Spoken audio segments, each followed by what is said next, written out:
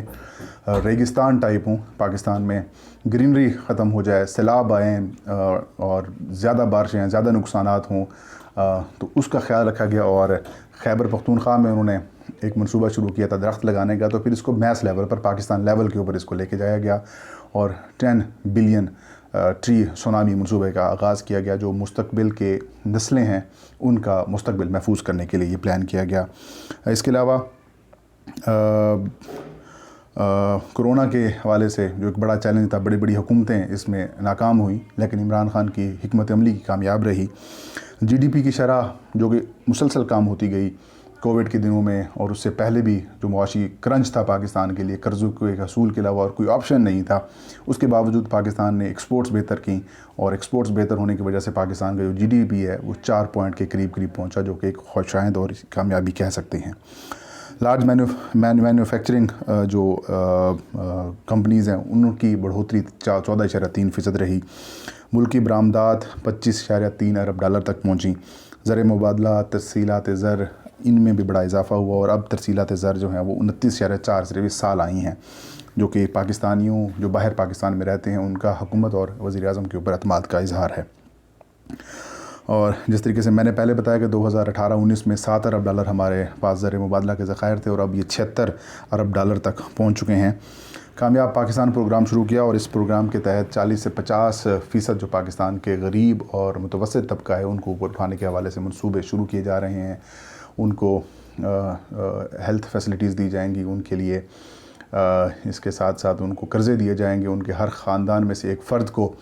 Technical education دی جائے گی، پھر ان کو کاروبار شروع کرنے میں بھی معاونت فراہم کی جائے گی۔ یہ بھی بڑا میسو منصوبہ ہے۔ 11 ارب روپے کی سرمایہ کاری سے کمرشل جو رہائشی منظوری ہیں وہ منظور کیے جا چکے ہیں، جو کہ اگلے 2 سالوں میں آپ دیکھیں گے کہ یہ جو ڈیلیوری گیئر ہے یہ تبدیل بھی ہوگا اور آپ کو بہتری نظر آنا شروع ہوگی۔ اس کے علاوہ جو تقریباً 120 صنعتیں ہیں ان سے منسلک 4100 ارب روپے کا جو بزنس ایکٹیویٹی ہوگی، جس سے تقریباً 7 لاکھ لوگوں کو ابھی کچھ ہی عرصے میں روزگار جو ہے وہ مل جائے گا۔ اس سے بھی مہنگائی، غربت کے خاتمے میں بڑا اہم اور بے روزگاری کے خاتمے میں بڑا اہم معاون ثابت ہوگا۔ صحت انصاف کارڈ، خیبر پختونخوا کے تمام جتنے بھی شہری ہیں ان کو صحت انصاف کارڈ کے تحت 8 سے 10 لاکھ روپے کی فری آف کاسٹ میڈیسن جو ہے وہ ہیلتھ فیسلٹیز دی جا رہی ہیں، جو تبدیلی کی ایک بڑی معاون ثابت ہو سکتی ہے۔ اور یہ لیول اب پنجاب میں بھی اور وفاقی حکومت اور آزاد کشمیر گلگت بلتستان تک بھی اس کا دائرہ کار بڑھایا جا رہا ہے۔ اور یہ اگلا الیکشنز میں یہ صحت انصاف کارڈ ہے، عمران خان یا پھر تحریک انصاف کو دوبارہ لانے کے لیے بڑا معاون ثابت ہو سکتا ہے۔ بجلی اور گیس مہنگی ہوئی ہے، اس میں کوئی شک نہیں ہے۔ بدقسمتی سے ماضی کی حکومتوں نے شارٹ ٹرم منصوبے نکالے، لیکن لانگ ٹرم منصوبے میں اگر بجلی کی ہم بات کریں تو پانی سے جو بجلی یعنی کہ ڈیم سے جو بجلی پیدا ہوتی ہے وہ سب سے سستی ہوتی ہے، لیکن بدقسمتی یہ ہے کہ ڈیمز کے اوپر کام نہیں کیا گیا۔ اعلانات تو بہت کیے گئے لیکن امپلیمنٹیشن اس کی نہیں کی جا سکی، تو عمران خان نے ضیاء میر بھاشا ڈیم ہو، داسو ڈیم ہو، محمد ڈیم ہو یا پھر ہری پور ڈیم ہو، ان کو ایکسٹینشن اور ان کو شروع کرنے کے جو ہیں وہ پلان شروع کیے ہوئے ہیں، جو کچھ ہی عرصے میں انشاءاللہ جب تکمیل ہوگی تو پھر آپ کو بجلی بھی مزید سستی ملے گی۔ سب سے اہم منصوبہ جسے میں سمجھتا ہوں کہ یکساں نصاب تعلیم ہے۔ یکساں نصاب تعلیم، ایک قوم ہے تو پھر ہمیں ایک ہی نصاب ہمارا ہونا چاہیے۔ یہ نہیں کہ اگر 18ویں ترمیم کے بعد تعلیم صوبوں کا حصہ ہو چکی ہے تو لیکن ہماری قوم، ملک، تاریخ تو ایک ہی ہے، ان کو ایک ہی چیز پڑھانی چاہیے۔ یہ نہیں کہ 2-2 3-3 قسم کے سسٹمز ہوں، تو یہ اب امپلیمنٹ ہو رہا ہے۔ اور سیرت النبی ہو یا پھر قرآن پاک کو ترجمے کے ساتھ پڑھایا جانا، اس کو بھی مضمون کے طور پر شامل کیا جا رہا ہے اور یہ لازمی کیا جا رہا ہے۔ تو یہ کچھ بڑی اچیومنٹس ہیں پی ٹی آئی کی اور عمران خان کی۔ اب ہم بات کرتے ہیں کہ کرپشن کے خلاف ڈرائیو کیوں کمزور ہوئی، کیوں مہنگائی ہوئی، ان ایکسپیرینس یا پھر جو ناتجربہ کار پی ٹی آئی کی جو ٹیم تھی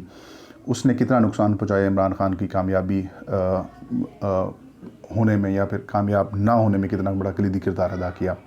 کچھ لوگوں کے اپنے مسائل تھے اور ناتجربہ کاری بھی آڑے آئی اور اس کی وجہ سے کافی زیادہ مسائل دیکھنے کو ملے،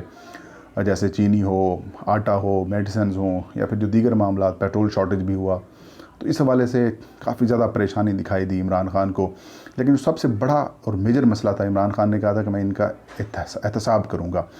یعنی کہ اپوزیشن کا ہو یا پھر ماضی کے جو حکمران ہوں ان کا احتساب کروں گا۔ اس کے آڑے کمزور پروسیکیوشن ہو، رٹ جو نیب کی ہے، ایف آئی اے کی یا پھر اینٹی کرپشن ڈپارٹمنٹس کی ہے، ان کی کمزور رہی، اور یہی وجہ ہے کہ کمزوریوں کا اور کمزور پروسیکیوشن کا فائدہ اٹھایا مسلم لیگ نون کے رہنماؤں نے، پیپلز پارٹی کے رہنماؤں نے، اور یہی وجہ ہے کہ وہ جو ایک میس لیول کی کیمپین تھی عمران خان کی کہ میں ان کا احتساب کروں گا، ان کو قانون کے سامنے لاؤں گا، جو بیرون ملک لوٹی ہوئی دولت ہے وہ ان کو واپس لائیں گے۔ تو عدالتی اور جو پروسیکیوشن ہے یہ کمزور ہونے کی وجہ سے اور اداروں کے اندر جو پولیٹیکل انفلوئنس ہے وہ ہونے کی وجہ سے ان کا جو احتساب ہے وہ مکمل نہیں ہو پایا۔ اور مجھے یہ لگتا ہے عمران خان کئی دفعہ یہ کہہ بھی چکے ہیں کہ عدلیہ ہو یا پھر باقی جو ادارے ہوں وہ ساتھ دیں تاکہ پاکستان لوٹنے والوں کا احتساب کیا جا سکے۔ حکومت نے اور بالخصوص جو باقی ادارے ہیں انہوں نے کوشش تو بہت کی ہے، لیکن جیسے میں نے پہلے کہا پروسیکیوشن اور عدالتیں کمزور ہونے کی وجہ سے وہ اس کا بھرپور فائدہ نہیں اٹھا سکے۔ لیکن اب تک عمران خان موجود ہیں کہ NRO ان کو نہیں دیا جائے گا اور ان کے خلاف کارروائیاں نہیں روکی جائیں گی۔ لیکن اس کے ساتھ ساتھ جو عمران خان کی حکومت کو داغدار کر رہی ہے، جو کلنک کا ٹکا ہے عمران خان کی حکومت کے اوپر، وہ ہے مہنگائی کا۔ مہنگائی کی انٹرنیشنل امپیکٹس بھی ہیں اور لوکل بھی ہیں۔ میں یہ سمجھتا ہوں کہ اگر ظاہر مجھے بھی 2-1 سال ہو گئے عمران خان کو بطور وزیر اعظم بیٹ کور کرتے ہوئے، ہر میٹنگ کی جو پریس ریلیز آتی ہے معاشی ٹیم سے تو اس میں یہی کہا جاتا ہے کہ out of the box solution نکالے جائیں۔ Out of the box solutions بھی نکالے جا سکتے ہیں، جیسے آٹا ہو، چینی ہو، گھی ہو یا ایسی دالوں سے متعلق جو انڈسٹری ہے، اگر ان کو انکم ٹیکس ان کا سیلز ٹیکس ان کو سبسڈی دی جائے، فکس سبسڈی دی جائے اور ان سے کہا جائے کہ یہ چیزیں ہیں، اس کے اوپر ہم آپ سے کوئی ویلیو ایڈڈ ٹیکس وغیرہ ہم نہیں لے رہے، اگر آپ ان کس چیزوں سے ہم آپ کو اتنا رعایت کر رہے ہیں، اتنی مطلب آپ کے ٹیکسز ہم معاف کر رہے ہیں، تو آپ بھی ان کی جو قیمتیں ہیں اس سے بڑھنی نہیں چاہیے، اور پھر جب بڑھ جائیں تو پھر ان کے خلاف کارروائی کریں۔ تو حکومت 200 سے 300 ارب روپے کی سبسڈی دے کر ایک میس لیول کے اوپر لوگوں کو سہولت پہنچا سکتے، جس سے ان کے گراف جو ہے مزید بہتر ہو سکتا ہے۔ بہرحال 2 سال مزید رہتے ہیں اور پی ٹی آئی اس حوالے سے اپنی 3 سالہ کارکردگی عوام کو دکھانے میں جا رہی ہے۔ وزیر اعظم عمران خان اس سے خطاب بھی کریں گے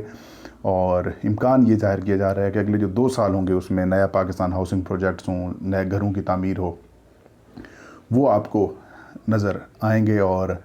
اس سے تحریک انصاف اگلے انتخابات کی تیاری میں اس کے لیے معاون ثابت ہو سکتے ہیں۔ تو ناظرین یہ تھی آج کی ویڈیو، انشاءاللہ نیکسٹ ویڈیو میں نئی خبر کے ساتھ میں حاضر ہوں گا۔